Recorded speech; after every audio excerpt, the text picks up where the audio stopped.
Donc, bonsoir à tous, j'espère que vous allez bien, j'espère que tout le monde m'entend.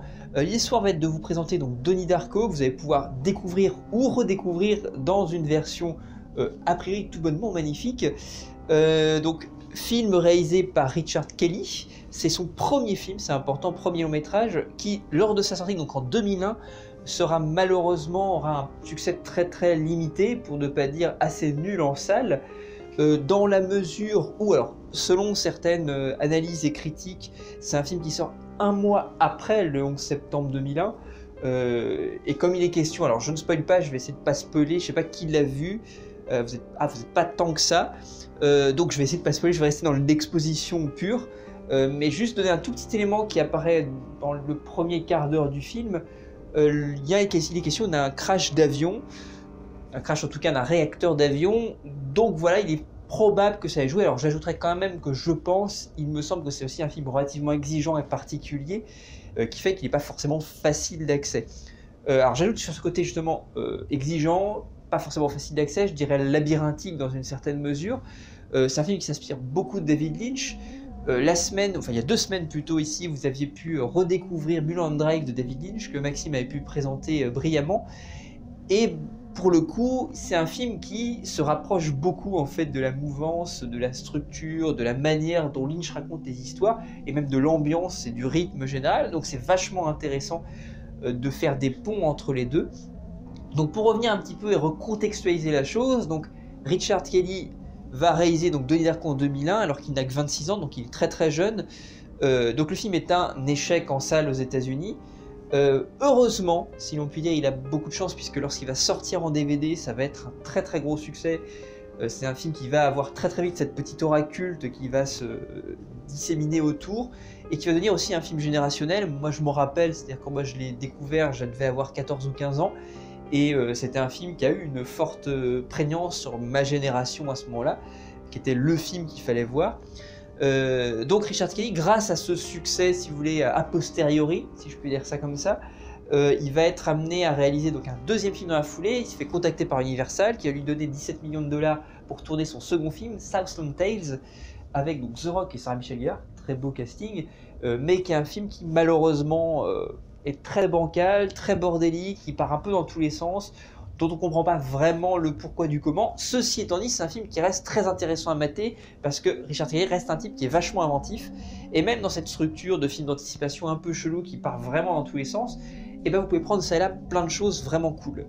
Mais c'est un échec, encore une fois, assez retentissant, à plus forte raison parce qu'il va se faire démonter, il va passer, il me semble, en hors compétition à Cannes, et il va se faire absolument démonter partout.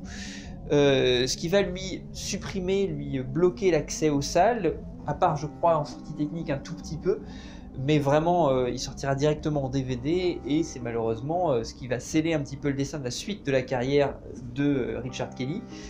Il va réaliser donc The Box en 2009, qui pareil va être un échec, c'est l'adaptation assez libre en fait d'une nouvelle de Richard Matheson, ou d'un roman de Richard Matheson.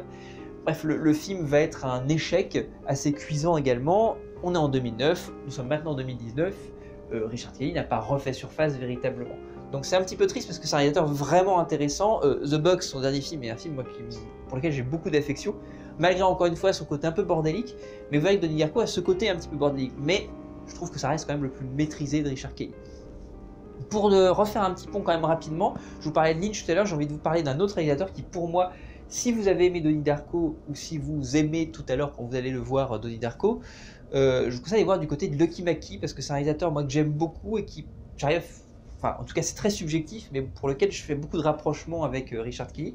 C'est un truc très sensible, très sensitif et très touchant dans sa démarche, et il sort en 2002 un film qui s'appelle May, donc Lucky Mackie, pas Richard Kelly, Lucky Mackie. Et c'est un film qui pour moi, alors même s'il n'a pas ce côté science-fiction, parce que bon, on reviendra un petit peu plus tard, et j'ai pas envie de trop spoiler, donc je ne rentrerai pas dans pourquoi la science-fiction, mais les films de Richard Kelly sont des films de SF.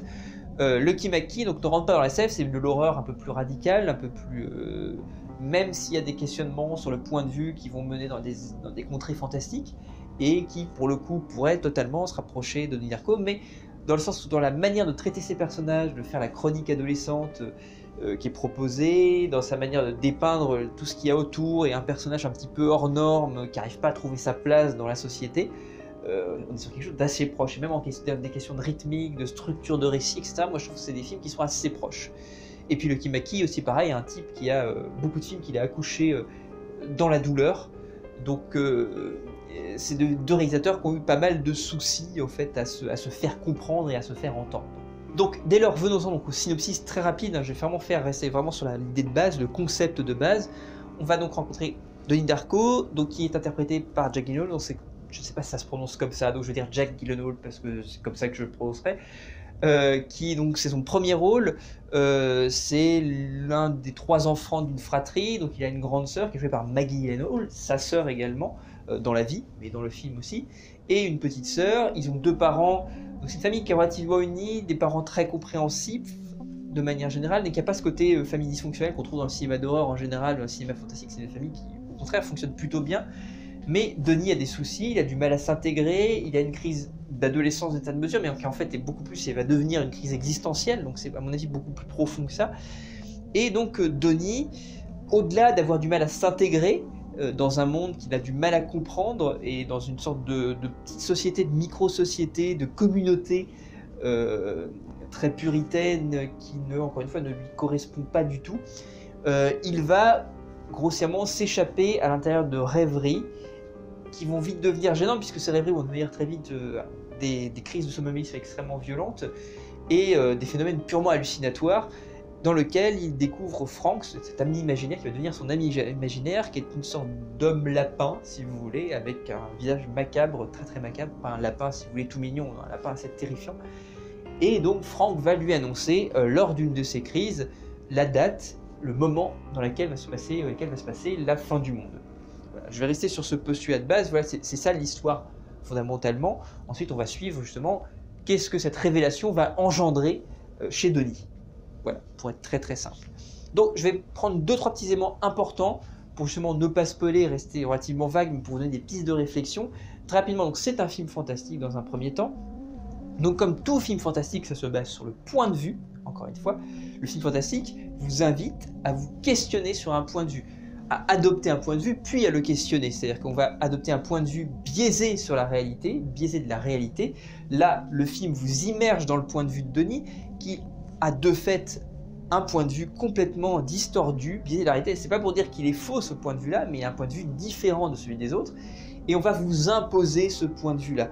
Vous imposer de rentrer à l'intérieur et de le considérer comme votre réalité. Après, justement, le film, je reviendrai au Orla de Maupassant, c'est exactement ça, c'est encore une fois vous intégrer dans quelqu'un qui voit les choses différemment et vous amener dans un second temps à questionner ce point de vue et à voir où se trouve la réalité, où se trouve la fiction. D'où toute la thématique du rêve et de la réalité qui sont présentes dans le film.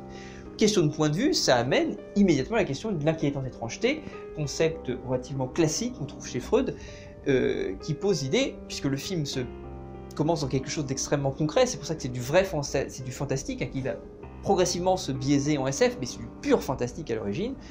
On tombe sur un film à la base extrêmement réaliste, et l'inquiétante étrangeté, c'est ce petit élément tout petit, tout simple, qui va biaiser tout d'un coup la réalité, qui va la rendre totalement distordue. Mais c'est un élément très sourd, très petit. Si c'est gros, c'est trop spectaculaire. On n'est plus dans l'inquiétante étrangeté, c'est plus inquiétant. Là, c'est quelque chose d'étrange, de tout petit. Finalement, dans une certaine mesure, Donnie est l'inquiétante étrangeté par excellence, puisque c'est ce petit grain de sable qui va faire gripper la machine très bien huilée.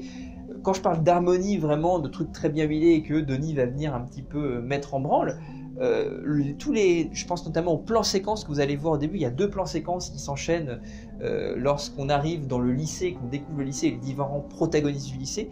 D'ailleurs, au passage, vous rencontrerez plein d'acteurs que vous connaissez, ça c'est assez rigolo de voir notamment Drew Barrymore, entre autres en tant que professeur.